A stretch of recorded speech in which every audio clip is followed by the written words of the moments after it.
temos porque já fomos traídos por um amigo, quem sabe por alguém. E quando Jesus diz, entrega o teu caminho ao Senhor, e aí? Confia nele e ele faz o resto, né? Ele vai fazer por você. Mas é interessante que a gente não confia porque nossa referência de confiança não falha. Quer ver só? Quem aqui já viajou de ônibus pelo menos uma noite? Levanta a mão esquerda, que a direita se levanta para qualquer coisa. Quem já viajou uma noite de ônibus? Pronto. Então, deixa eu ver. Você, Val nos visita e Nilton também. Aí, Val, você já viajou para onde que viajou uma noite de ônibus? Do Nordeste para cá, são 2 noites pelo menos, né? Você tem jeito de quem dormiu. Fica tranquilo, porque uns dormem em baba, mas você só dormiu, vamos deixar assim. Engraçado que ele entrou no ônibus lá no Nordeste, viajou 2 noites, então trocou de motorista pelo menos umas 2 ou 3 vezes, mas eu vou perguntar a ele, você teve pelo menos 3 motoristas dirigindo, fala o nome de um aí. Não lembro. Não, nem sabe. Mas sabe qual é o problema? Ele no Nordeste tentou, confiou ou não confiou que o motorista ia chegar quando ele viu aqui? Não sabe quem é um cara?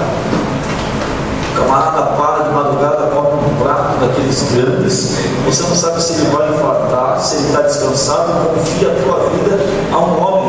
Mas aí quando Deus fala, então filho, vem para mim, sabe o que fala? Vou terminar a faculdade primeiro, eu vou casar primeiro, eu vou comprar um carro. Engraçado essa referência de confiança. Boa noite, irmãos. Boa noite. Eu quero hoje te dar um negocinho assim muito interessante. Dentro da questão da oficina do coração, um dia eu pensei assim, eu vi um pastor quando era menino fazer isso, resolvi fazer também, para ver se estava certo e deu certo. Você vai ver aqui um negocinho que eu quero te dar. Ok. É hora de orar. Olha só. Isso é um adesivo bem pequenininho. Acontece que o homem é artista, mas aqui, ó, é a hora de orar, a hora de orar, né? Sabe onde? É a hora de orar. Olha onde vai isso aqui. Vamos ver onde vai isso aqui. Ó, no relógio. Seu relógio do irmão Jama. Aí, vem cá, irmão Jama. Ó, no relógio do irmão Jama, que é aquele que está colocado lá, tem um adesivinho branco que está escrito o quê? É hora de orar. Cada vez que o irmão Jama nessa semana olhar a hora, ele vai lembrar que é hora do quê? Interessante esse negócio. Ó, tem o branco e tem o vermelhinho. É esses dois que você fez? Ótimo. Então é assim que funciona. Se o seu relógio é de fundo, quem tem um relógio de fundo preto, levanta a mão. Então você vai ganhar no final um adesivo branquinho. Quem tem um relógio branco, de fundo branco, levanta a mão. Vermelhinho. Aí quem tem celular, pega o branquinho que vai aparecer melhor. Você cola ali no celular. Cada vez que você for aprender uma oração, aprender uma lição, você vai lembrar que é hora de orar. Estamos todas as noites, me ajuda aqui. Muito obrigado ao música que diz que temos que aprender a confiar. Eu quero mostrar para você um pouquinho mais. Vamos avançar um pouquinho mais na história dos 2 meninos. Ele está morrendo de quê? Diz que eu seria. O lugar é o Hospital do Câncer de Maringá. Não era para eles terem se encontrado. Foi dia 16 de dezembro de 2010, às 18 horas e 16 minutos. Para você que chegou hoje, você não vai ver todas as imagens que nós já vimos, porque 2 noites vimos, senão ficava muito de fato. Mas eu estou te contando. Eu tenho um primo chamado André. O André tem 15 dias de diferença da minha idade. E um dia ele estava muito triste com uma situação minha pessoal. E eu ouvi Deus falando, vai visitar o teu primo. Você acha que só tu vai visitar o teu primo? Eu cheguei lá, o André estava no último leito do quarto no Hospital do Câncer. Ele estava se limpando as gengivas que sangravam muito. Uma das características do HIV é essa, né? Aí eles fazem hemorragias. E o André olhou bem para mim, muita vergonha, e disse, calma André, eu sou o teu primo, fica frio. E o André, a ideia foi dele, ele disse, cara, se eu for morrer, eu queria deixar alguma coisa para alguém não ter AIDS. Você pode gravar alguns corredores, mas o André era muito pesado. Eu parei, depois de 2 rampas, eu parei nesse canto aqui, do centro cirúrgico, porque ia em isolamento. Aqui tem uma porta. Então, só para você conhecer o André é esse ó, esse é o André. O André é um camarada todo tatuado, com os olhos bem amarelinhos por causa da hepatite. Veja as tatuagens dele. O André não dormia, o André já não dormia fazia 15 noites, então com medo de fechar os olhos e morrer. Aí eu fui conversando com ele fala, eu achei uma consciência tremenda quando ele diz assim, ó, e agora te pagando o preço. Ele diz assim, fiz tanta festa, agora eu estou pagando o preço. Um camarada muito consciente, achei isso lindo, meu primo. Aí, enquanto eu falava com o André, aconteceu algo bem interessante. Que ele estava falando para os jovens, e lá atrás, ele está com a minha Bíblia no colo, lá atrás do André aparece uma pessoa. Essa pessoa, aos olhos do André, bem amarelinhos da hepatite. E estou pagando o preço hoje. O que você diz para os jovens que estão te ouvindo? Qual conselho você daria? Que viva a Deus. Viver com Jesus. Porque lá fora contraiu o vírus HIV, hepatite. Ele não está preocupado, ele está realmente morrendo, perdendo as forças. É horrível ver alguém morrendo. Você está vendo é uma pessoa morrendo, perdendo as forças. O raciocínio vai parando e ele tenta se expressar. E muito mais, perdi muitos amigos. Eu assisti muitos amigos a morrerem. Olha o que ele diz, eu vi muitos amigos morrerem perto de mim. Deus se salvou de várias situações, não foi? Muitos mais. E você hoje, em agradecimento a Deus, você quer um dia encontrar esses jovens aqui lá no céu? O que eu achei lindo e não tinha te mostrado até agora, veja que o André estava assim, mas quando eu falei no céu, o que ele fez ali? Sorriu. Isso é muito forte para mim, muito forte. Porque o meu primo estava sério, falando que estava olhando, mas quando eu falei, você gostaria de encontrar, olha o compromisso que ele está assumindo junto aqui. Você gostaria de encontrar a igreja central de Tatuí no céu? Ele dá um sorriso e diz, com certeza. Descansou no Senhor. O André faleceu 3 dias depois dessa conversa. Eu sempre veio, André. O primo que temos diferença de 15 dias. Começo a abrir um pouco da caixa preta da história, né? Para você entender que história é essa aí. Só que o André, olha o que vai acontecer aqui.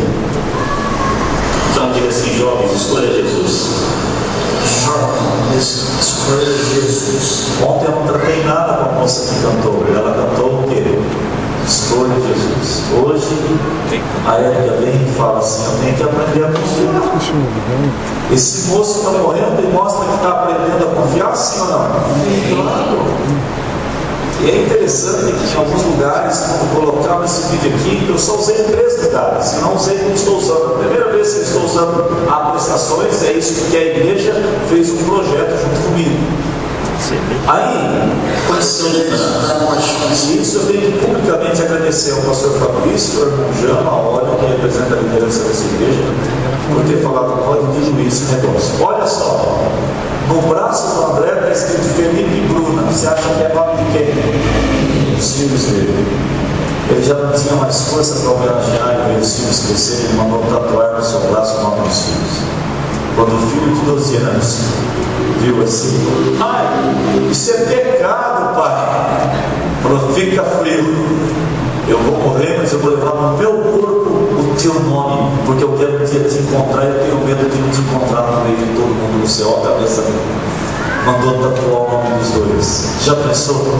Aí, Você, o que vai de eu descarregar na cadeira de roda? Porque você não está conseguindo nem ficar em pé, é isso? Não, hoje não consegui. Você viu que... André, Olha só, não está conseguindo nem ficar em pé. Aí eu entro em ação ali só para tentar filmar a pessoa que está atrás dele. Olha lá, está lá em pé a outra personagem. Eu falei, eu tenho que conseguir ganhar o coração daquela pessoa. mas, olha só. Aí ele deu tchau, só que quando ele dá tchau, entra em ação essa moça. E essa moça aqui, que entra em ação depois do André. Só dá uma olhadinha. Aí você pode chegar só uns pertinho. Eu vou voltar aqui. Essa é a Thaís. Uma moça que chega e diz que me conhece. Aí nós três estamos parados assim, pronto. Aqui, até aqui nós vimos já. A Thaís, ela é o quê? Qual é a religião dela? Que coisa impressionante. Agora eu vou abrir um pouco mais a caixa preta para você. O pai da Thaís havia visitado o André uma semana antes. Falou, André, a minha filha está na leucemia aqui nesse hospital também. Eu posso cantar um hino para você? E cantou um hino. O André, no coração dele, você vai ver, porque ele fala, ele faz uma oração e diz assim, ah Senhor, eu não queria morrer sem conhecer essa moça. Só que no grande hospital de Maringá, o Hospital do Câncer, tem muitos leitos. Seria muita coincidência os dois se encontrarem. Agora eu estou indo para a capela, para na UTI, ali na isolamento da UTI, e adivinha quem apareceu, né? Tudo. Aí aparece a Thaís. Diante dos nossos jovens, ver como Deus atua nem antes nem depois. Eu estava indo na capela com o André e falei aqui nessa área. E você de padadinha, vendo tudo, interrompeu. Você tem. Aí o André disse que queria conhecê-la. Vamos ver se está aqui. Olha só. Tudo bom, Leteia? Ela está mandando um abraço para a Leteia, porque ela foi aluna da minha ex-esposa. E eu decidi. E eu estou tratando de novo. Quantos anos você tem? 19. Olha, isso é uma lição de vida para os nossos jovens. Ver como Deus atua nem antes nem depois. Eu estava indo na capela. Olha lá. Então ontem nós vimos esse misto aqui. Nos olhos, lágrimas, mas nos lábios, o que ela tem? Um sorriso. Pronto, paramos aqui. E agora vamos conhecer um pouco mais a Thaís. Na capela, o André falei aqui nessa área. E você de padadinha, vendo tudo, interrompeu. Você tem confiança e esperança dele se encontrar um dia na vida eterna? Tem? É muito forte você ver duas pessoas morrendo falando assim, eu escolhi Jesus, eu quero ficar com Jesus. E a outra diz assim, tem ou não tem esperança de a gente se encontrar na vida eterna? O que ela falou? Tem. Então são dois jovens criados na igreja, criados nos caminhos do Senhor. Você pode tirar o boné um pouquinho? Ela tira o boné, olha que moça bonita. Olha, só menina linda, aluna da Leteia, encontra aqui Pessoa André, que Deus ainda deu pra gente de presente. Ó a cara do André. Ó, os caras que falam, eu não estou acreditando no que está acontecendo. Porque no final de tudo, quando ela sai, que é uma cena que os dois se despedem, é muito triste, e ela volta para a sala de isolamento. O André olha e fala assim, cara do céu, o que Deus fez antes de eu morrer? Eu orei para conhecer essa menina e Deus me deu esse presente e fala, agora eu estou tranquilo. Sabe por quê? Ele queria dizer para ela, não desista, porque Jesus vai cuidar de você. E Deus permitiu, Deus viu. Agora imagine a visão divina. A visão divina é, eu gosto de pensar nisso, você vai me ver falar várias vezes disso. E quem sabe se um dia você se esquecer de mim e encontrar um homem bem, cabelo bem branquinho, pregando, quando você ouvir falar, Deus olha assim e fala, é aquele cara, assim. Deus tem um microscópio. Aí José, eu conheci o José hoje, esse grandão ali com preto, está nos visitando, ele tem a voz forte, né? José, vamos ver se José está falando com você. Tudo bem? Levanta a mão aí, José. Faz assim, aí, esse é o José. Aí José, olha só que coisa interessante.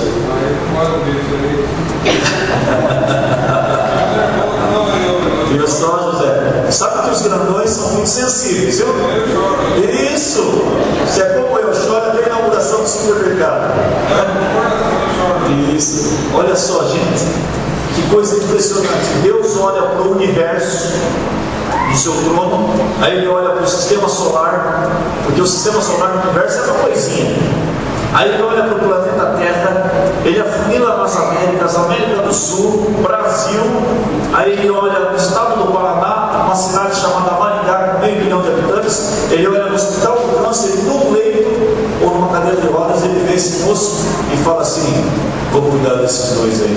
Por quê? Olha aqui. Cara, olha só, olha isso, vem cá, cara.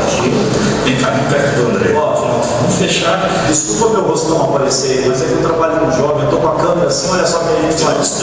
É uma arte, né? Vem cá. Eu sei que você está com esse. Ó, André, eu não gosto de ter isso ali. Esse eu, Andrezão aqui, cara. Isso foi para mim um maior presente que Deus deu para André. Eu estava com sofrimento que você não tem ideia. Esqueci tudo que eu estava passando. Sabe por quê?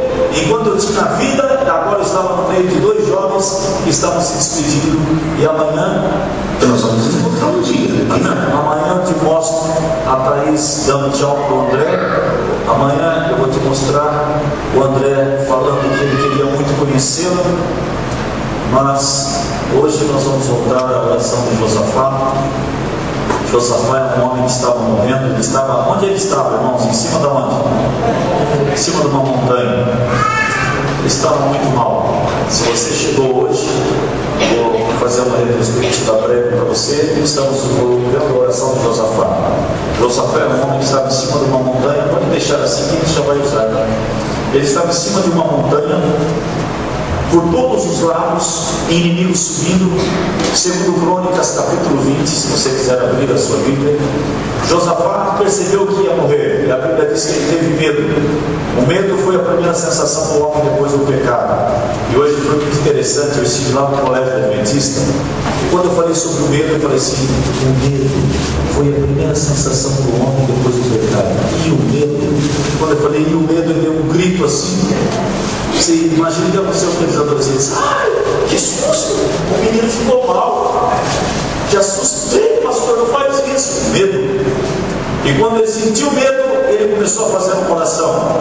Vamos ver se você se lembra alguma coisa da oração de Josafá. Porque ele disse assim: ah, o Senhor é o Deus dos nossos, o Senhor está na sua mão tem duas coisas: força e não há quem possa te resistir, porque o Senhor governa sobre todos do mundo. Daí ele disse: se algum mal nos sobrevier, espada, peste, fome, juízo, nós nos apresentaremos perante ti na casa que leva o teu nome. Olha o que Josafá está fazendo aqui. Me desculpe fazer um parênteses aqui. Josafá está fazendo o que você e eu fazemos direto com Deus. Às vezes você tem uma caixinha, joga Deus dentro dessa caixinha, sai pecando por aí, e você vai sair vivendo por aí, e aí quando bate um homem lá na tua casa, corte de luz, ai meu Deus do céu, moço, espera um pouquinho. Alguns já passaram por isso aqui. Aí você fala: ai meu Deus, me ajuda, que não corta, está com o Senhor. E o moço acaba acreditando em você falar o seguinte: eu vou sair cortando por aí, eu vou voltar aqui daqui 2 horas, se tiver paga aqui, eu não corto a sua. Eles falam: meu pai, eu não tenho recurso, cadê a caixinha? Você vai lá tirar a caixinha de baixo da fala: Senhor, me ajuda, Senhor, me ajudar, eu prometo. Você faz uns tratos com Deus. Daqui a pouco bate palma, sua amiga: oi Zé, como é que ele sabonete se eu vim pagar? Mas nem chegou ainda mesmo que você pega o dinheiro certinho do quê? Da luz. Oh Senhor, vai pagar a luz, não dá tudo certo. Você: obrigado Deus. Daqui a pouco você está fazendo tudo de novo. Você joga Deus embaixo na cama, na caixinha, vai ao médico e o médico diz: seu filho não está muito bem. Sabe o que você faz? Tira a caixinha e fica: Deus, me ajuda, me ajuda, me ajuda. Deus vai e te ajuda. Daí a pouco você joga Deus de novo e fica tendo a vida assim com Deus. Esse sou eu, esse é você. Agora Josafá faz um trato: quando nos aparecer na minha casa espada, que é briga, peste, é doença, fome, necessidade financeira, juízo, quando começarem a me julgar por aí, eu prometo voltar para a igreja: Senhor, me ajuda. É isso que ele está falando. Quando se aparecer violar espada, peste, fome, juízo, eu me apresentarei perante ti na casa que leva o teu nome, clamarei a ti na minha angústia, o Senhor nos ouvirá e nos livrará. Vamos ver essa oração? Segundo Crônicas, capítulo 20, eu preciso que você responda para essa oração fazer parte da sua vida. Por gentileza, me ajude. Segundo Crônicas 20, a partir do verso 6, tem poder quando lemos a palavra de Deus. E disse: ó Senhor, o quê? Deus dos nossos pais. Não és tu, Deus que está nos céus? O Senhor domina sobre todos os povos, e na tua mão há o que, irmãos? O que há na mão de Deus? Então responde, o que tem na mão de Deus? Deixa eu ouvir. E não tem que possa resistir o Senhor. Verso 9: se algum mal nos sobrevier, vamos ver quais são os males. Leia aí: espada, peste ou fome, nós nos apresentaremos na tua presença diante desta casa que leva o teu nome, clamaremos a ti na nossa angústia, o Senhor nos ouvirá e o que? Livrarás. Hoje, no verso 6, nós já estudamos que Deus é o Deus dos nossos pais. Deus fez milagres no passado, é o que Josafá estava dizendo. No passado o Senhor fez milagres, pode fazê-los hoje. Ontem nós vimos que Deus está nos céus, mas ontem, vamos ver como anda a sua memória, nós vimos que Deus escreveu para nós um testamento. Um testamento só tem valor quando? Quando quem escreveu o quê? Interessante que Paulo disse que quem escreveu a Bíblia, quem mandou escrever a Bíblia por inspiração, já o quê? Já morreu. Tem, olha, quando desliga o ventilador fica um silencinho, né? Se esquentar, se alguém tiver com muito calor, você ergue a mão, a gente liga de novo. Mas assim dá para aguentar meia hora só, a gente vai guardar a casa. Mas houve uma coisinha. Deus escreveu o Antigo e o Novo Testamento. Aí ele escreve dizendo que ele está no céu intercedendo por nós. E ontem ainda vimos que ele disse assim: nunca desista, porque aquele que prometeu é o que? Fiel para cumprir. Nessa noite eu quero estudar a parte da oração de Josafá à luz da Bíblia, que diz assim, verso 6, né? Deus dos nossos pais, não está nos céus. Nós vamos ver que tu domina sobre todos os povos e na tua mão há força e poder.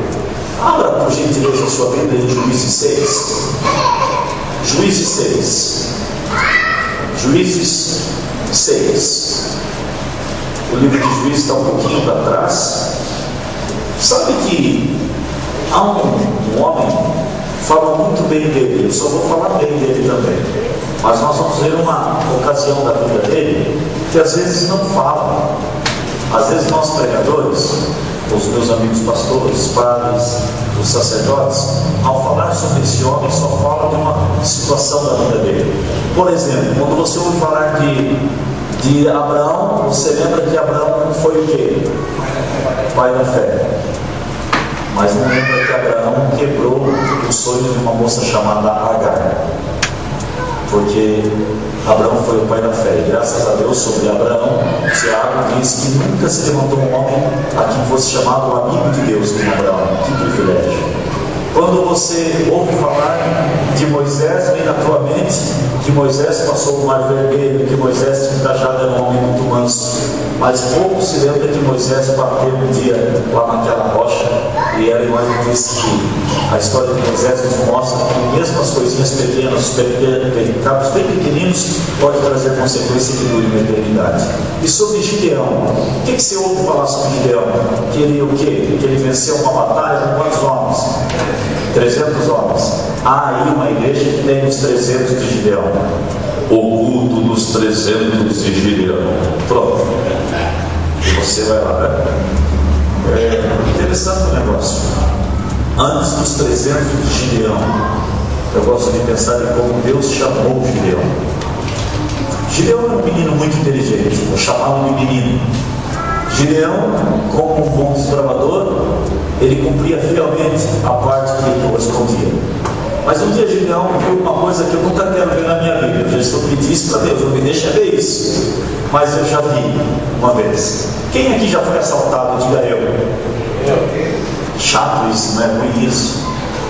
É chato isso. Um dia eu saí para o JA, estava com a minha esposa e fomos ao JA, lá no Mato Grosso do Sul. Eu tinha uma poodle, disse tinha, porque a poodle morreu. E é chato quando o bichinho morre. E aí, ela antes passou por um processo de ficar ceguinha e tal, morreu. Mas aquela poodle era muito especial. A Dolly, eu ganhei a Dolly no Rio de Janeiro. Eu trabalhava lá na Voz da Profecia, gravei um dia um comercial e cachê de pobre é assim, me pagaram o cachê do cachorro. Está rindo porque eu não fui com você. Eu terminei de fazer a propaganda, o cara falou, gostei de você, ó, cara, vi que você gosta de bicho, gosto. Posso pagar metade em dinheiro e metade no cachorro? Pode. Cheguei em casa com um filhotinho de poodle muito lindo, daí eu já tinha passado, comprei um iglu. Cheguei lá, quem manda em casa são elas mesmas. É melhor você já assumir isso, que você vai ser mais feliz. Tenta disfarçar isso, não, são elas que mandam. A dona Débora lá atrás, ó, com o Enzo no colo, ela é a dona da casa, não tem jeito. Aí eu cheguei lá, a Dedé falou: o que você quer com o cachorro? Porque ela amava o cachorro também. Não. Falei, não, mas a gente não tem tempo, a gente trabalha o dia inteiro. Pode ir embora com os cachorros daqui, ó, que mico. No outro dia só deu eu devolver o cachorro. Cheguei lá e falei pro cara assim: ó, sabe o que é? A gente não vai ter tempo com o cachorro e tal. Devolvi. À noite ela chegou do trabalho e falou: cadê o cachorro? Devolvi. Falei: ah, mas ele era tão bonitinho. Busca o cachorro. Voltei lá e falei: cara, sabe o que é? Que mico. Eu deve ter pensado: esse cara é mandado. Calma. Falei: eu vou levar o cachorro. O cachorrinho, ela trabalhava no Está Escrito durante o dia e eu à noite na rádio, era luz, sol. Quando eu chegava, o cachorro queria brincar, eu dormia, punha a mão no cachorro para morder. Ficamos muito amigos do cachorro. Então, a Dori era uma amiga, mas a Dori já tinha morrido. A Dori era um cachorro especial. E um dia nós chegamos no JA, a Dori saiu assim, ela era muito inteligente, se arrastando. Ela nunca tinha feito isso em 10 anos de existência. É que ela sabia de uma coisa que nós não sabíamos. Quando acendemos a luz, a casa estava toda revirada. Havia entrado um ladrão em casa. Ele revirou tudo. Ele levou as minhas roupas sociais. Eu imaginei: é crente, o ladrão é crente. Ele levou o meu DVD, que era o outro desse, porque esse é da época do assalto, que é o mais velho que existe. E levou um relógio, mas foi horrível. E era para eu ter viajado. Agora imagine se minha esposa tivesse chegado sozinha em casa e visto essa cena. Ainda bem que estávamos os dois. Mas foi muito ruim, porque de madrugada eu assustava assim, porque tinha entrado um cara na minha casa. A Bíblia diz em Juízes 6 isso daqui, ó. Presta atenção nisso, hein?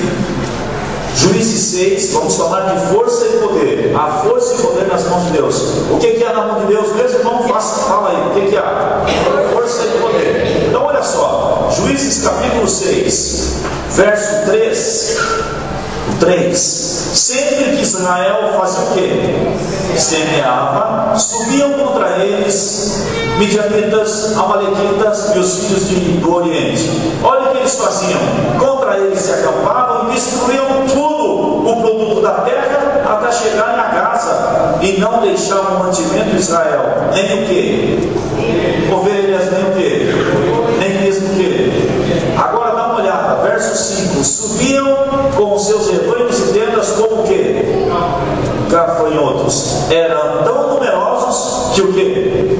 Não dava para contar. Ei, o povo de Israel eram 2 milhões de pessoas. A Bíblia diz, não precisa abrir Êxodo 12, que eram 600 mil homens, fora mulheres, crianças e animais. Quer dizer, se a Bíblia conta até 2 milhões, e agora a Bíblia diz que eles eram tão numerosos que não dava para contar, é porque eles eram o quê? Muito maior número que 2 milhões. É muito ladrão, muito ladrão. Então esta é a situação de Gideão. Gideão foi chamado por Deus numa época em que o povo saía para ir à igreja. Imagine que desastre: você vem à igreja, chega em casa, está tudo aberto e arrombado. Primeira coisa que o diabo põe na tua cabeça é: viu, não vou mais na igreja. Olha o que fizeram. Mas é como se, irmão Jama, nós saíssemos para ir à igreja, chegássemos em casa e estivesse assim o seu cachorro, aqueles gatos que eu vi lá mortos, porque foram tentar defender a casa, tudo derrubado, a geladeira tombada, tudo roubado. Era assim que o povo de Deus encontrava a casa quando voltava da igreja. Isso é bom ou é mal? Uma pergunta aí, né? Chato. Mas é bom ou é mal? Muito mal. Agora Gideão, vendo isso, ele falou assim: já sei.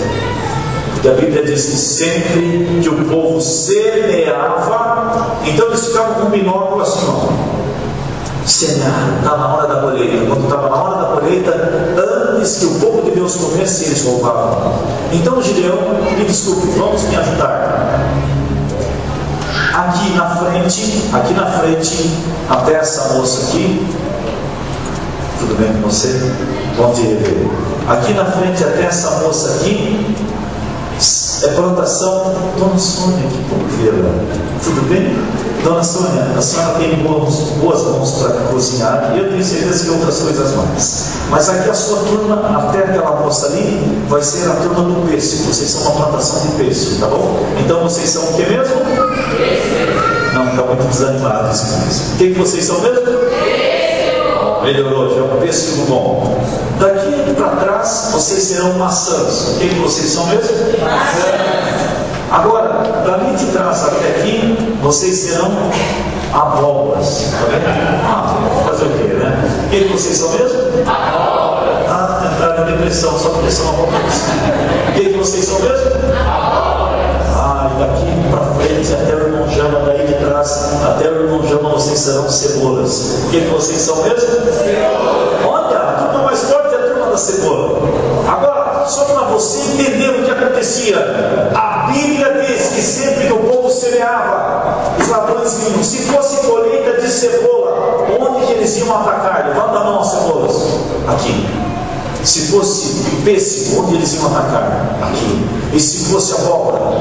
E se fosse maçã? Olha, a maçã está mais animada. Então vamos mais rápido. Se fosse época da colheita de maçã, cebola, abóbora, pêssego. Tem pêssego querendo ser cebola.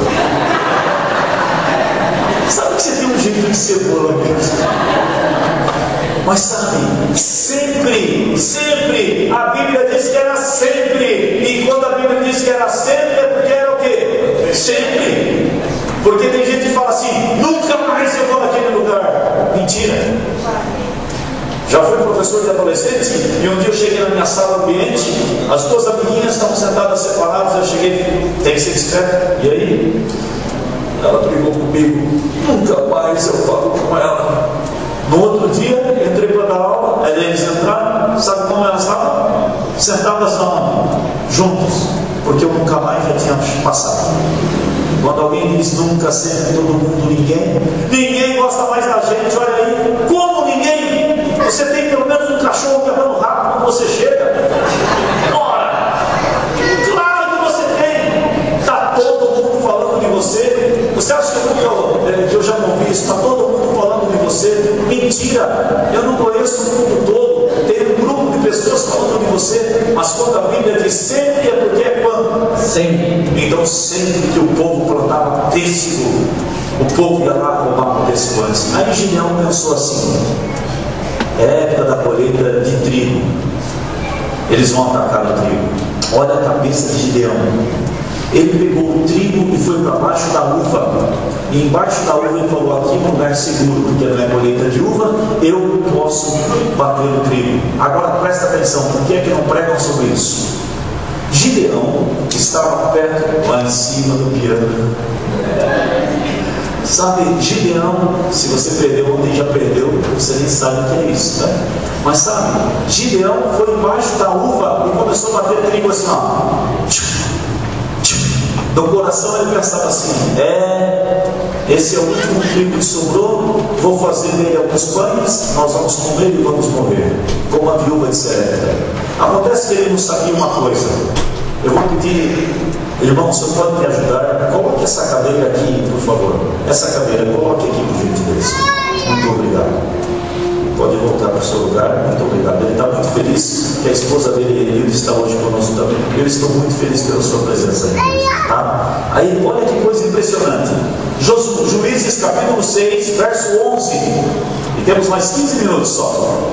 Juízes 6, verso 11, diz assim: o anjo do Senhor veio e fez o quê? Se assentou. Então, Juízes 6, verso 11. O anjo do Senhor veio e se assentou debaixo do carvalho que está em Ofra, que pertencia a Joás, o Esbeaíta, onde Gideão, seu filho, quer dizer, o pai de Gideão havia plantado ali um carvalho, onde Gideão, seu filho, estava malhando o trigo no lagar, para se esconder dos midianitas.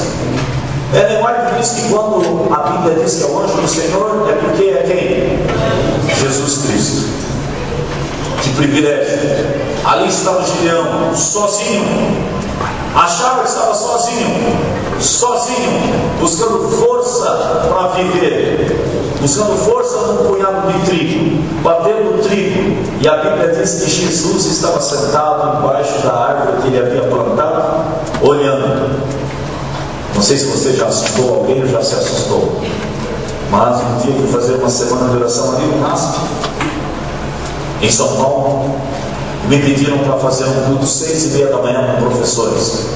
Eu cheguei antes que todos e entrei na escola modelo e me assentei esperando os professores. Quando deu 6 e pouquinho, eu ouvi uma voz chegando assim, cantando. Era uma moça professora, uma jovem professora. Acontece que a porta é no meio. Eu entrei no meio e me assentei lá atrás, assim, ó. Fiquei sentado esperando as pessoas. Ele devia sentado na frente, porque ela entrou no meio e foi para frente. Estou falando do Capão Redondo, São Paulo, lugar perigosíssimo. Agora eu falei, meu pai, como é que eu vou falar com essa moça que eu estou aqui, ela vai se assustar? Quando ela virar, aí ela começou a abrir a janela e falar, oi sol, bom dia sol. Falei, gente, é daquela sonhadora, vai levar um susto da bexiga. Ela abriu assim, daí abriu o outro lado, ai que dia. Foi pôr uma musiquinha para pôr um clima, porque ela achou que ela fosse a primeira a chegar. Quando ela virou e me viu, ela fez assim. Vai ver, porque eu posso estar mentindo para você. Vê quem era o professor de educação física lá no ano de 2004. Era um homem negro de 1,98 m mais ou menos. Aquele professor, eu só ouvi na escada assim, pum, pum, pum. Quando ele chegou, eu falei, só sou o pastor que me fazia o culto. Você está louco? Porque ele não ia dar uma aula de helicóptero, nada comigo. Puxa, que susto ela levou. Agora imagine a cena, Gideão está aqui assim, ó, sozinho. Ó vida, ó azar. Lembra do livro do Hart? O leão altruísta falava, ó, vai dar tudo certo. E aí, ó, vida, ó azar. Conhece o irmão assim? O pastor Fabrício chega na igreja e fala, ei irmão, tudo bem? Mais ou menos. Daí ele tenta pro outro lado. E o carro, irmão, comprou, gostou? Mais ou menos. E a família, mais ou menos. E o marido, está vendo, está estranho. Você está rindo? Tem gente assim, tudo é mais ou menos, cara. Por isso que nunca fica mais. Aí, está lá Gideão. Força e poder, diz Josafá. Na tua mão tem força e poder. E lá estava aquele moço, vou morrer. Mas sentado ali estava quem? Jesus. E quando você pensa que está sozinho, olha o que acontece. Eu vou te mostrar um negócio impressionante. Um casal, a professora Débora está fazendo a semana de oração lá na escola, nosso amiguinho. Olha só, pode me ajudar aí, por favor? Olha só esse vídeo impressionante. Esse casal, aliás, esse é um hospital. Essa é uma matéria da TV Record sobre a Tayla. A Tayla é uma garotinha. Acontece que a mãe da Tayla estava para dar a luz e ela começou a sentir as contrações. A mãe da Tayla falou com o marido assim, eu vou ter um neném. É agora. Eles falaram, então temos que ir para o hospital, já. Só que enquanto ela se trocava, começou a chover. E chuva em São Paulo é sinônimo do quê? Enchente. Quando eles saíram assim da porta da casa, olha só o que eles viram. Presta atenção nisso.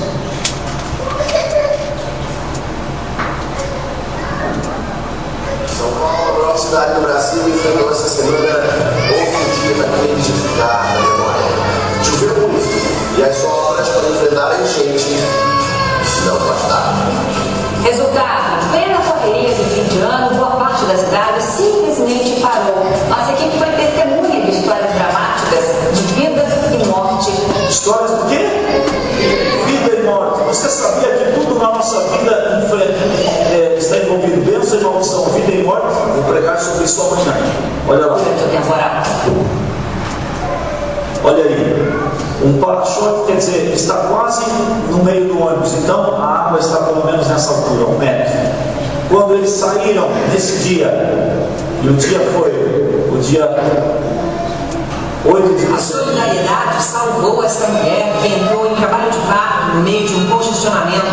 Ela e o marido ficaram ilhados no bairro da Zona Norte. Daniel sabia que era impossível passar pelo alagamento que tinha possível passar daquilo ali humanamente falando? Hospital.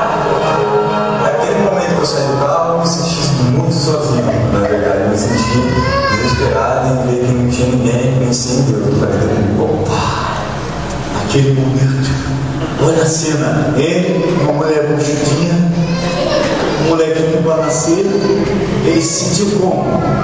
Como ele se sentiu? Sozinho. Ele ficou desesperado e pensou em quem? Esse é o segredo da vida.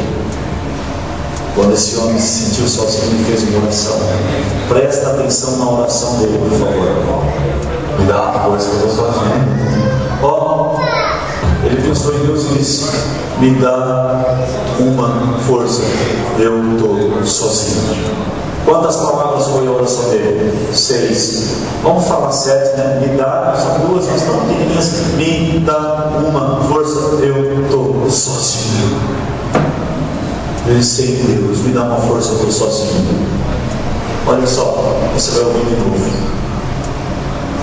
E pensei em Deus, falei, Deus me dá uma força, eu estou sozinho mesmo. Mas o que tudo vai não estava sozinho. Motoqueiros que passavam pela região ajudaram a abrir espaços industriais. Não. Calma aí, eu estou no estado de São Paulo, estou a 120 quilômetros de São Paulo, e eles estão falando que um motoqueiro parou os carros. Pergunta a você, um dia pergunte ao pastor Josué de Castro. Estava levando o pastor Josué de Castro para a Paulista Leste, estava comigo um outro pastor da reportagem, e um motoqueiro descuidadamente bateu no meu retrovisor. Ele caiu, o pastor Josué, que é muito bonito e muito fino, desceu, o colega, ele já ouviu um elogio de muito longe, falou, vai! E daqui a pouco o Josué todo jeitoso, eu falei, Josué, como é que você está no carro? Porque era 1, em 5 minutos eles eram 20. E aí o pastor da reportagem chamado Paulo José falou assim, é melhor ele ir embora. Pedimos desculpas, o erro foi dele, mas nós pedimos desculpas e tentamos ir embora ali na Marginal Tietê. Motoqueiros e motoristas são amigos ou inimigos em São Paulo? Inimigos mortais. Mas essa história diz que no centro de São Paulo, um homem diz assim, estou sozinho, me dá uma força, Deus. E apareceu um motoqueiro. Mas não era um motoqueiro comum. Foi um motoqueiro que desceu da moto e ele fez o seguinte, parado aí todo mundo. E os carros o quê? Vai parar. E aí ele falou, agora ninguém se mete. Ele pegou o celular e você preciso de um helicóptero para agora nesse endereço. Você acredita que o motoqueiro fez isso? Dá uma olhada no celular. Escreve da polícia. Experimenta você aqui em Tatuí ou em São Paulo, ligar no 190 e falar, eu preciso de um helicóptero.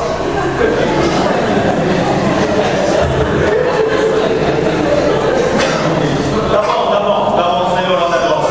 Você pega aqui o prefeito de Tatuí, vai, pega uma autoridade, põe aí na Tietê e manda ele ligar e fala, eu preciso de um helicóptero. Eu sou o prefeito de Tatuí, preciso de um helicóptero. Eu sou o pastor Fabrício, rapaz, preciso de um helicóptero. Ele pediu um helicóptero, daqui a pouco ele ouviu assim.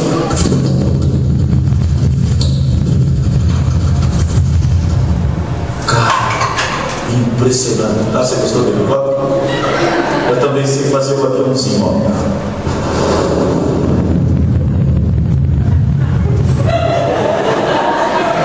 E sei outros bichos mais que a gente aprende depois. A gente trabalha em rádio e aprende uns negócios diferentes. Aí, olha o motoqueiro aí, olha o cara aí. A gravidez era delicada, o cordão umbilical do bebê estava enrolado no pescoço. Estava com contração de 6 minutos já. Olha a situação, sabe por que Deus permitiu uma enchente? Porque se eles fossem normalmente, no tempo normal, o menino podia ter morrido. Mas a enchente, olha que coisa impressionante, a enchente foi o ponto para a coisa ser rápida. O que parecia que era um obstáculo foi a bênção, sabe por quê? O homem falou, Deus, eu estou sozinho. Quando ele falou, Deus, eu estou sozinho, apareceu um motoqueiro, parou o trânsito, chegou o helicóptero. Quando eles foram fazer o parto, o cordão umbilical no pescoço do menino. Quer ver quanto tempo isso durou? E se eu não podia ter normal, se eu tivesse normal, ia campear o útero, olha, os problemas, você não podia, só poderia ter cesariana. A ajuda definitiva veio do céu. Opa, aonde veio a ajuda definitiva? Do céu, mas ela está falando do helicóptero. Mas nós estamos estudando que Deus é o Deus dos nossos pais, Ele está no céu. Olha só. Patrícia foi resgatada pelo helicóptero Pelicano da polícia. Agora, quanto tempo você acha que demorou a chegada do helicóptero e até chegar ao hospital? Você não vai acertar. Patrícia cruzou os carros da cidade, da Zona Norte até a Zona Sul, onde fica a maternidade. O helicóptero levou cerca de 3 minutos. Quanto? Gente, do norte ao sul, 3 minutos. Pega um carro, ou um ônibus, ou um metrô, ou trem-bala e tenta atravessar São Paulo. Você jamais fará em 3 minutos. O trânsito foi interditado para que o helicóptero pousasse no meio da rua. Um carro da Polícia Civil veio na contramão, trazendo Patrícia até aqui. E foi tudo muito rápido. Ao todo, esse trajeto levou menos de 10 minutos até que Patrícia finalmente desse entrada no hospital. Graças aos motoqueiros, aos motoristas, aos policiais e ao helicóptero, a criança nasceu saudável. Gente. E para a vitória. Agora, tranquilos, os pais relembram os momentos de aflição. Para mim, esse é o quadro. Presta atenção. Você já parou para pensar, nem mesmo em Tatuí, nem mesmo na menor cidade do Brasil, tudo isso aconteceria em 10 minutos. Mas em São Paulo, a cidade mais demorada com trânsito garrafal, um homem desesperado. Você lembra que eu falei? Deus olha o universo, o sistema solar, planeta Terra, Américas, América do Sul, Brasil, São Paulo, uma avenida, uma enchente, e fala, tá lá minha filha. Aí ele diz assim, tudo que ele precisa fazer, Deus, eu estou sozinho, você dá sua ajuda. Aí, em 3 minutos, o motoqueiro parou, todo mundo, o helicóptero desceu, pegou essa moça, chegou do outro lado, lá pararam o trânsito, desceu, em 10 minutos nasceu a criança. Amém? Amém. Sabe por quê? Quando você está sozinho e está sofrendo sozinho, sabe quem está olhando? Jesus. Jesus está olhando. Agora que coisa impressionante. Jesus olhando, e a Bíblia diz, pode acender um pouquinho? Irmão Cardiço, obrigado. Olha só, Juízes 6, verso 12, estamos encerrando. Juízes 6, verso 12. Quando o anjo do Senhor apareceu a Gideão e disse, o Senhor é contigo, o quê? Homem valente. E Gideão respondeu, qual foi a resposta de Gideão? A primeira palavra. Não, a primeira palavra. Ai, não é ai, Senhor. A primeira palavra é ai. E sabe quando é que você diz ai na sua vida? Quando o quê? Quando dói. Ai, Senhor. E a resposta dele, olha que moço inteligente. Se o Senhor é com a minha família, cadê o Deus que abriu o mar vermelho? Se o Senhor é com a minha família, cadê aquelas belas histórias do povo de Deus? Jesus olhou para ele. Jesus não perde o controle, né? Porque a Bíblia diz, ele respondeu, ai, Senhor.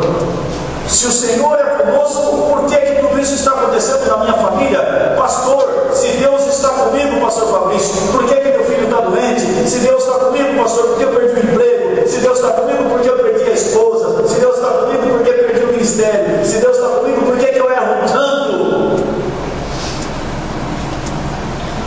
O que é feito daquelas maravilhosas histórias que nossos pais nos contaram?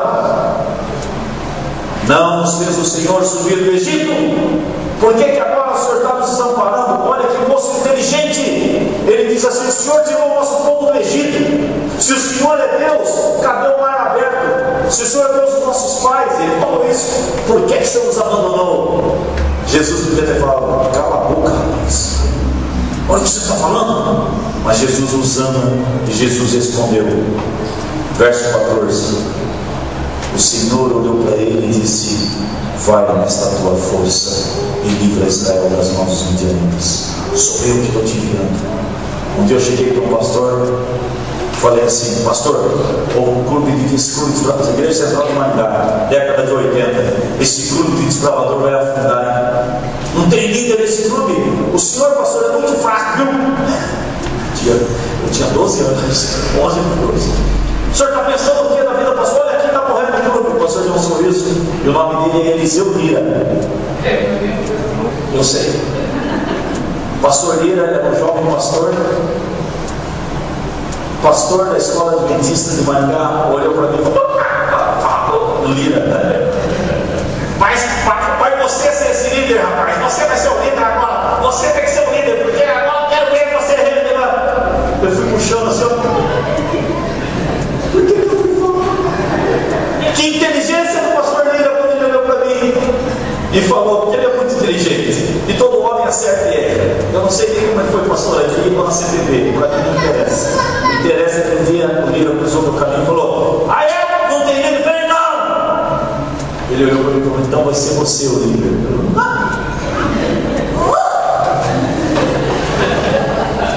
Que chumbo grosso, hein? Gideão pegou Jesus e disse, aqui, se o Senhor é conosco, se o Senhor existe mesmo, porque nos abandonou. Jesus olhou para ele e falou, então você vai levar Israel. Você vai nessa tua força. Josafá disse que na mão de Deus tem o quê? Força e poder. Aí olha só, verso 15. Então respondeu Gideão. Qual foi a resposta dele? Ai. Sabe por quê? Fala. Não fala não. Eu vou falar de um bairro em Maringá chamado Santa Felicidade. Em Maringá, o bairro Santa Felicidade é o bairro mais desprovido de todas as coisas que você imagina. Gideão olhou bem para Jesus e falou, sabe do povo de Israel? Sabe da menor tribo? Sabe do menor bairro da menor tribo? Sabe do menor bairro da menor tribo, a menor rua? Sabe do menor bairro da menor tribo, da menor rua, da menor casa? Lá existe a menor família. Sabe quem é o menor de tudo isso? Profunda depressão. Vem comigo. Olha a resposta de Gideão para Jesus. Respondeu Gideão, ai Senhor meu, como que eu vou livrar Israel? A minha família é a mais pobre de Manassés. E sabe, eu sou o quê? O menor na casa do meu pai. Eu vou fechar a minha vida já. E quero conversar com vocês sobre isso. Que coisa impressionante a história de Gideão nos 300. Mas mais impressionante que a história dele descer com 300 homens é como Deus o chamou. Sabe por quê? Deus chamou Gideão, ele estava se sentindo muito escuro no lixo.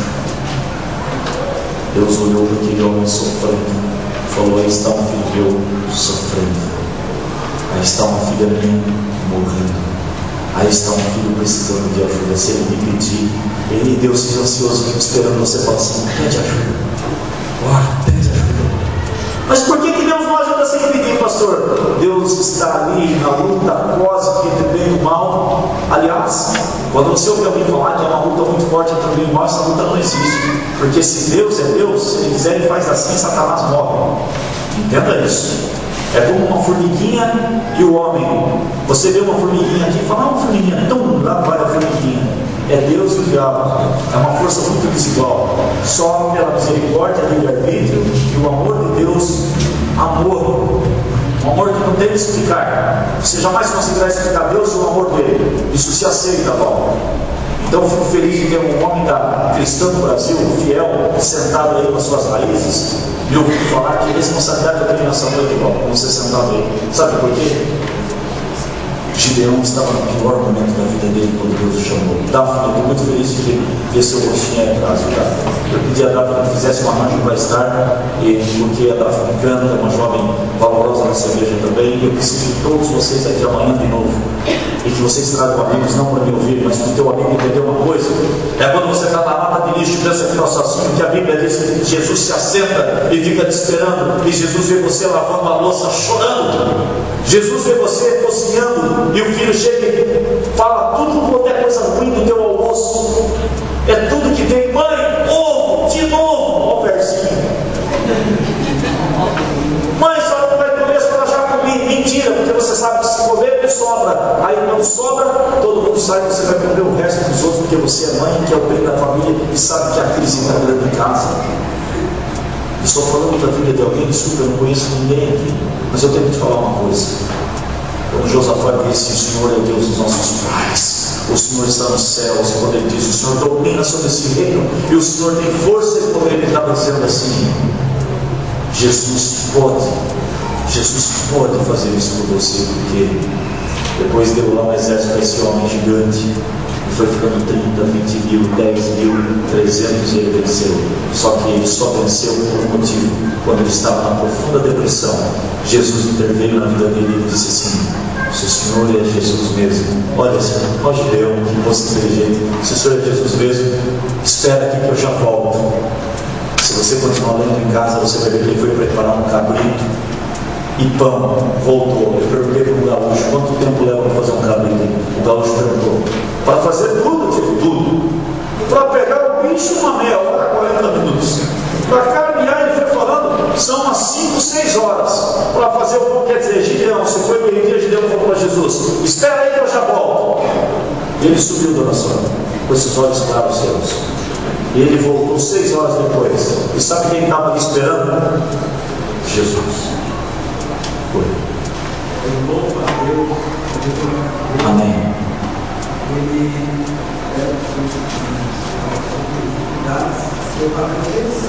Então faz assim, não exponha a sua família. Eu entendi, o senhor conversa comigo.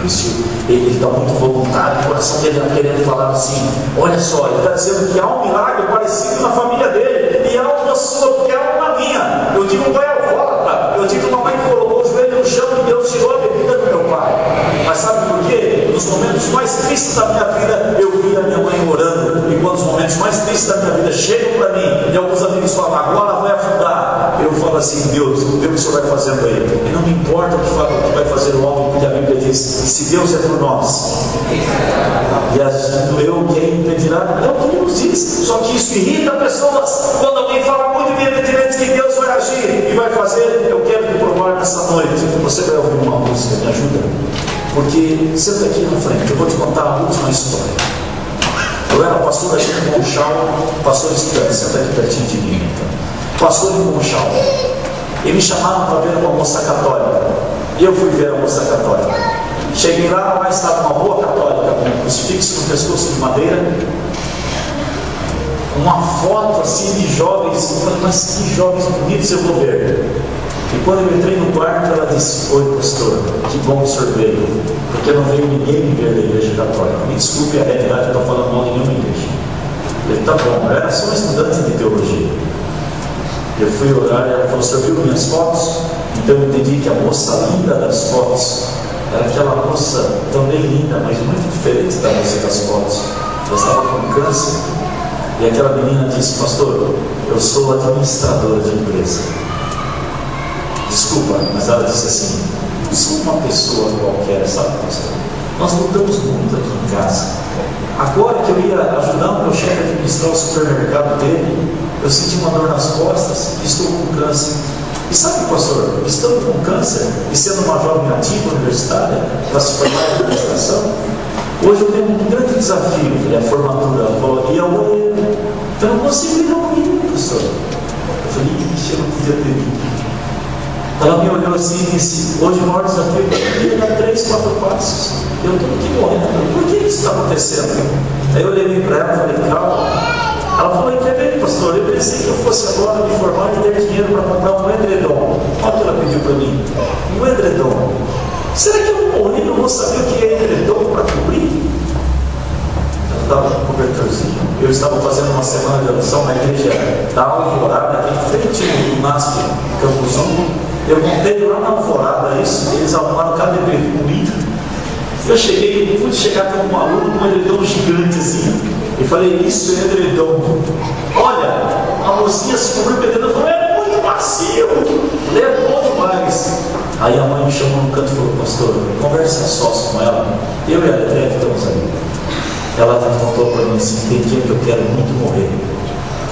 Eu falei para ela: então eu vou te contar um segredo. Você está sem força. Quando a gente precisa de força, Deus dá força. Se você vai lá em Isaías 40, quando fala da águia, diz: ele dá força ao cansado, ele dá força aqui para cima com vigor.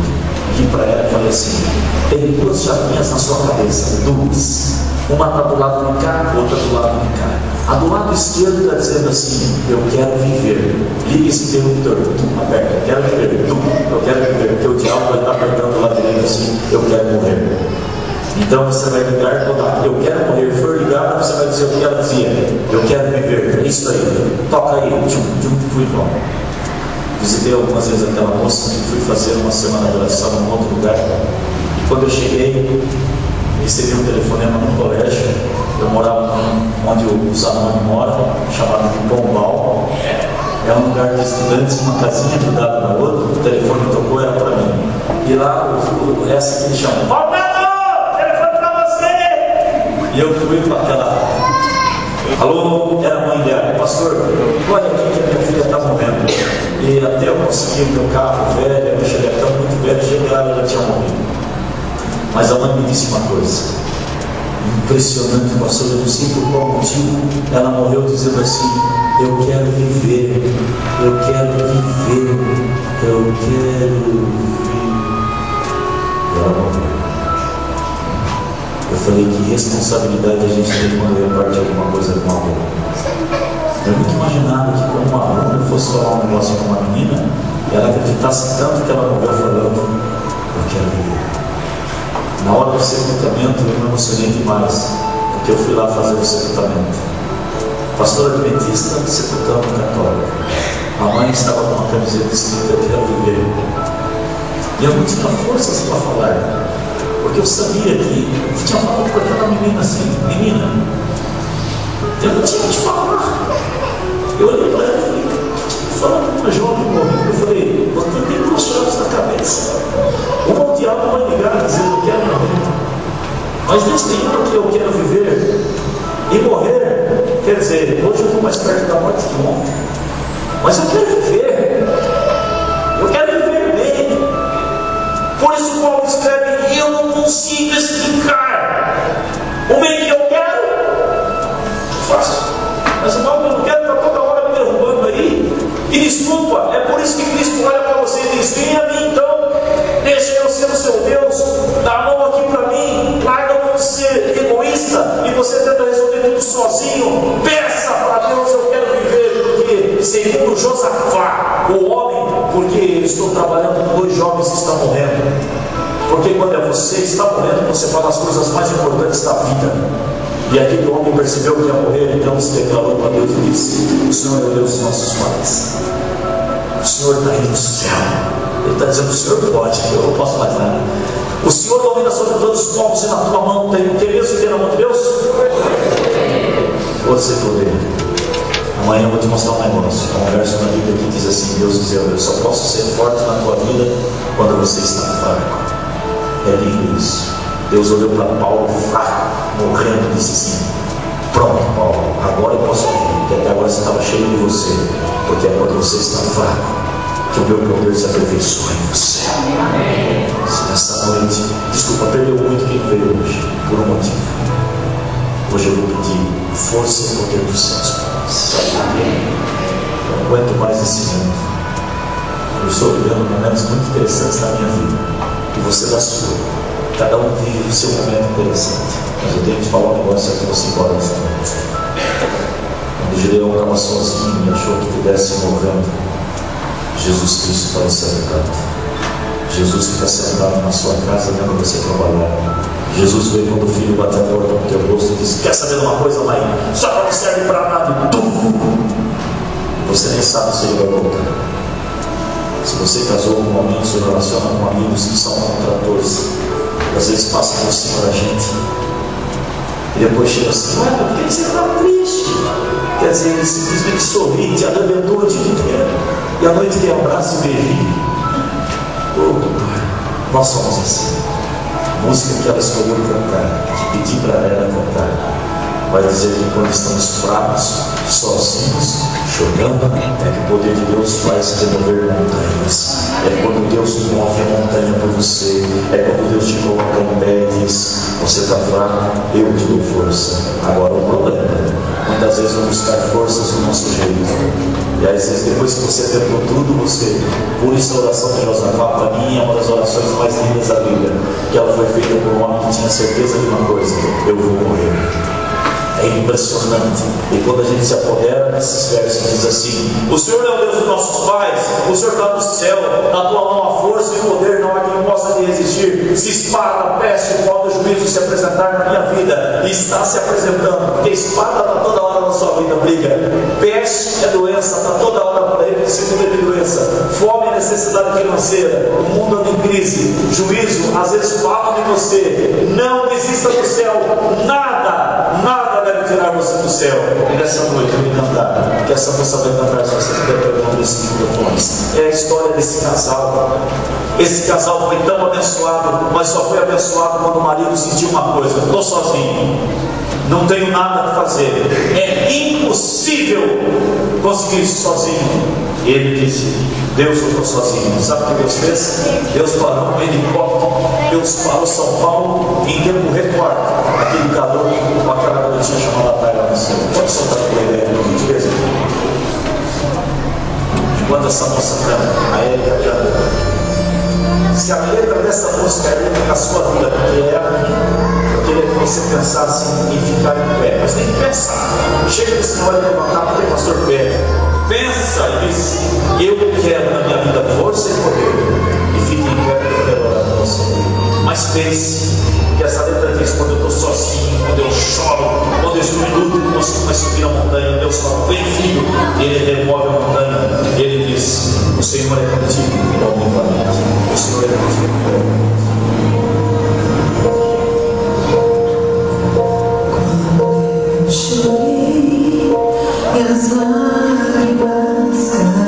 É nesse momento que Deus diz: eu estou com você.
Queridos, eu gostaria que voltasse para o evento bem baixinho, e eu tenho que fazer uma pergunta nessa noite. Eu sei que há pessoas aí que estão lutando para tomar decisões ao lado do Senhor Jesus. Ainda é segunda-feira, eu digo ainda, mas já faz 4 dias que eu estou nessa cidade, e logo será sábado e encerraremos essa semana. As semanas de oração nos ajudam demais, sabe por quê? Porque é um momento em que a gente reserva uma semana em 365 dias, em 48 semanas reservamos uma para nos encontrarmos verdadeiramente com Deus. Então eu tenho que fazer essa pergunta: quem é a pessoa que está aí, está inquieta para vir, mas fala assim: não sei se eu vou, é essa luta da chavinha de eu quero viver, eu quero morrer. Mas se você quer viver e viver eternamente, não liga para o que vão pensar de você. Onde está você que quer vir aqui para nós orarmos por você e a sua família? Você que nos visita, estou falando para essa pessoa que nos visita. Você que é um convidado, vem, quero esse orgulho. Eu não estou te chamando para ser adventista, eu estou te chamando para orar comigo. Tem mais alguém que quer vir aqui a esse grupo e dizer: eu quero, eu vou tentar, ora por minha família aí, vai. Vamos ver o que vai acontecer. Minha vida está meio torta. Olha, pastor Fabrício, quantas são as pessoas? Vamos lá, eu estou te convidando para ir para o céu, eu estou te convidando para quebrar os paradigmas, eu estou te convidando para dar um passo mais com Jesus, eu estou te convidando para buscar força e poder, mas não numa igreja, irmão. Eu estou te convidando para buscar o Senhor da igreja, eu estou te convidando para buscar o Senhor, meu Deus, dos nossos pais, o Deus que, se possível, para São Paulo. Olha o que Deus fez: parou São Paulo, parou os carros, e numa marginal desceu com um helicóptero. 10 minutos depois nascia a sua filha chamada Taia. Se alguém está precisando nascer de novo, esse é o momento. Amém. Até quarta-feira nós vamos conversando assim. Quarta, quinta e sexta eu tenho que te convidar para as águas batismais. Eu quero te falar uma coisa: se você anda com uma indecisão, está chegando a hora de você decidir se vai por Cristo, porque eu conheço pessoas que existiam, que sorriam e que me ouviram falar, e infelizmente eu as sepultei. Pode ser que você saia do meu sepultamento, mas pode ser que eu saia do seu. E ainda assim, Cristo diz que a força e o poder dele é tão grande, que é quando estamos fracos, perdemos todas as forças, que ele nos faz fortes. Isso. Agora eu quero fazer uma pergunta: algum irmão dessa igreja que está precisando de força? Eu estou precisando. Você, José. Você é tremendo, José. Amei te conhecer. Alguém mais, eu quero saber: algum irmão que está precisando de força? Eu vou pedir força. Não tenho vergonha, não. Eu vou pedir força dos céus. Eu ando meio fraco. Eu estou precisando de oração. Se você quiser orar por mim, eu estou orando por você. Agora, olha que coisa impressionante, irmão Jama, pastor Fabrício. Hoje é uma segunda-feira. E segunda-feira é a prova de fogo da semana de oração. E sabe onde você está segunda-feira? Você está aqui. Isso significa que a partir de amanhã, você, além de voltar, vai trazer um amigo. Eu sei disso. Agora, se você acha que tudo que eu falei não tem valor, não volte mais. Mas se você acha que a palavra de Deus diz que Deus tem força e poder mesmo, e que Ele pode dar força e poder para você e para o seu amigo, estou te fazendo um convite no nome do Senhor Jesus. Volte amanhã. Volta amanhã, vem mais cedo. A gente está orando aqui 7h15 já. Traga um amigo, as cadeiras estão aí. Eu sei que Deus, é Deus que faz isso. Pastor, não faz isso, é Deus. É o Espírito Santo que vai trazer o seu esposo. É o Espírito Santo que vai trazer o seu filho. É o Espírito Santo que vai encher essa igreja, não para ouvir o pastor, mas para irmos juntos para os céus. Vamos ficar em pé e vamos orar. Feche os seus olhos. Senhor Jesus, chegamos ao fim do nosso programa. Nessa noite, Pai, nós vimos que o Senhor tem nas suas mãos poderosas muita força e muito poder. O Senhor criou todas as coisas e nada acontece nesse mundo sem sua permissão. Por isso, entregamos ao Senhor nesse momento a nossa vida, louvando o Teu nome, até mesmo pelas dificuldades que estamos passando, porque quando estamos fracos é que o Senhor se faz forte na nossa vida. Meu Deus, que bom foi rever alguns amigos aqui, mas nós queremos te fazer um pedido muito especial. Eu fiz uma pergunta: quantos amigos que nos visitam precisam de força e poder? Esse grupo que está aqui à frente veio aqui para dizer: Pai, estamos fraquinhos. Olha para a tua igreja, a centralzinha do coração. Faz-nos a igreja mais fraca de Tatuí, porque quando nós somos mais fracos, é que o Senhor entra em nosso meio e nos faz fortes para a tua honra e para a tua glória. Que esse Pai olhe para essa igreja e veja que nela existe amor, existe força, existe poder, e que esse poder não vem de líder algum, que esse poder vem do Senhor Jesus. Meu Deus, como a igreja que é a mãe das outras igrejas, Senhor, completa o que o Senhor começou há muitos anos atrás.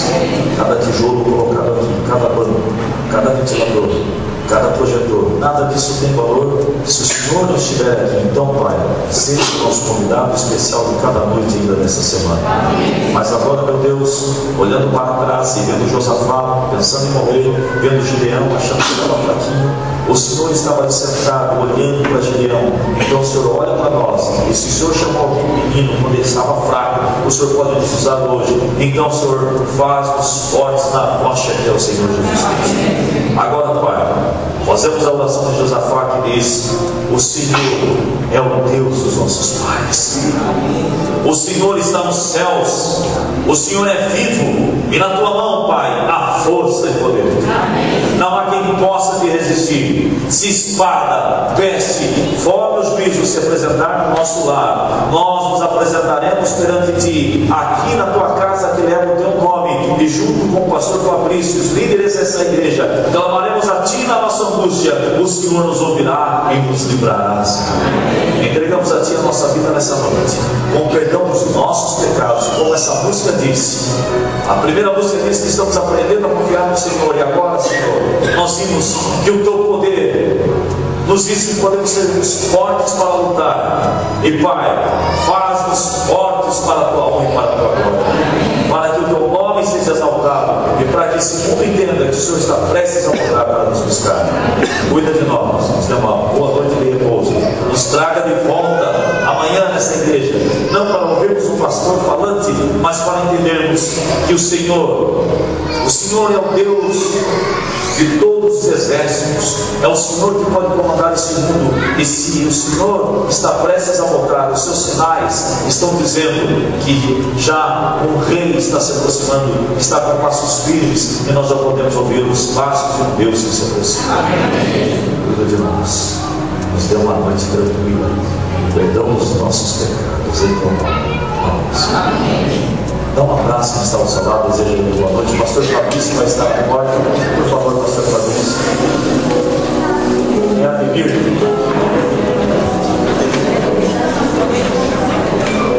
Você volta ao seu lugar no dia 13. Até amanhã, tá bem? Deus abençoe você. Não volte sozinho amanhã, irmão. Traga um amigo, por favor. Amanhã te aguardamos aqui. Aqui do lado, ao lado, nós temos um suquinho, um chazinho, uma bolachinha. Essa igreja está pensando em tudo. É isso mesmo. Até amanhã. Irmãos, às 10 horas da noite, daqui a meia hora, sintonize a 104,9. Eu estarei lá na rádio, 104,9. Tenta sintonizar lá e liga lá. Dá o seu nome e vai aparecer uma música para você. Daqui a meia hora, na 104,9. Tá bem? Até amanhã. Tenta, se pegar vai ser ótimo. 104,9.